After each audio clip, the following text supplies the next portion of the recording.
It was supposed to be the happiest day of her life. June 14th, 2019. The sun rose gently over the sleepy town of Lakewood, New Hampshire. The air smelled of lilacs. Laughter echoed through Main Street, and the church bells were ready to chime for the union of Emily Carter and Daniel Reeves. But before the ceremony could begin, Emily was gone. Her dress hung untouched in the bridal suite. Her bouquet lay neatly by the window.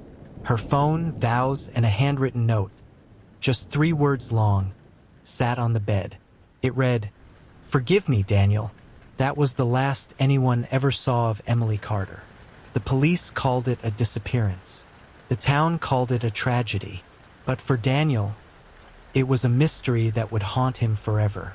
Because nothing about Emily's vanishing made sense. No signs of struggle, no footprints, no messages. Just a bride who walked out of her own wedding and into silence.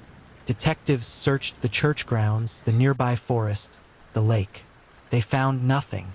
Her parents begged for answers. Daniel cried on camera.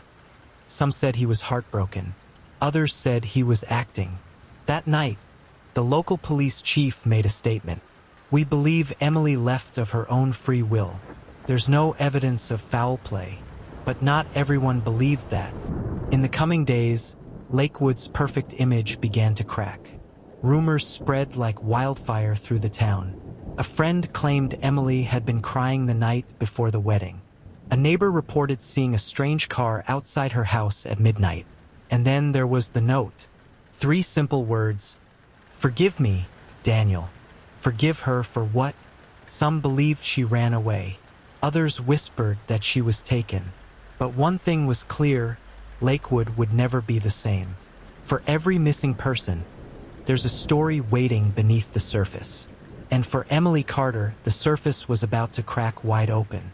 Lakewood, a town that once prided itself on calm lakes and quiet nights, was now the stage of a mystery no one could escape. Police cars lined Main Street. News vans cluttered the church parking lot. And every diner conversation began the same way, with a whisper. "Did you hear what happened to the bride?" Emily Carter's disappearance had turned neighbors into suspects and friends into storytellers. Everyone claimed to know something, but none of it fit. Detective Laura Monroe led the case. She called it a puzzle made of mirrors, because every clue reflected something else, and every person she interviewed had a version of the truth. Emily's best friend, Megan, said the bride was nervous, almost paranoid. In the days before the wedding, she mentioned that Emily had argued with her fiancé, Daniel Reeves, just the night before she vanished. Daniel denied it. He said Emily had been distant but excited, nothing unusual. Then came the florist, Mrs. Keene. She remembered something strange. Emily had stopped by the shop 2 days before the wedding to cancel her bouquet, then came back an hour later to reorder it. When asked why, she simply said, "I changed my mind." Detectives began to sense it. Beneath Lakewood's charm lay tension, envy, and buried history. Emily wasn't just any bride. Her family had lived here for generations, and the Carters weren't exactly loved by everyone.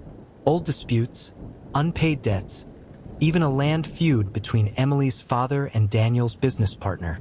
Suddenly, everyone had a motive, but it was a single clue that changed everything. A church volunteer, cleaning up after the ceremony that never happened, found a high-heeled shoe, half buried in mud behind the chapel. It was Emily's, but the soil on it didn't match the church grounds. It matched the lakeshore nearly 3 miles away. Divers searched the lake for 2 days. No sign of Emily, but beneath the dock, wedged in the mud, they found an old Polaroid photograph. The picture showed Emily, smiling, carefree, standing beside another man. Not Daniel, someone no one in Lakewood recognized. The town that once whispered her name in sympathy, now spoke it in suspicion. Was Emily hiding something? Or was someone hiding her? Detective Monroe could feel it. This wasn't just a missing bride. This was a story of jealousy, secrets, and a love that might have been built on lies. Next on Echoes of Grey, The Trail of Lies. The photograph reveals more than just a stranger. It unravels a second life no one saw coming. Until next time, listen closely. The echoes are calling.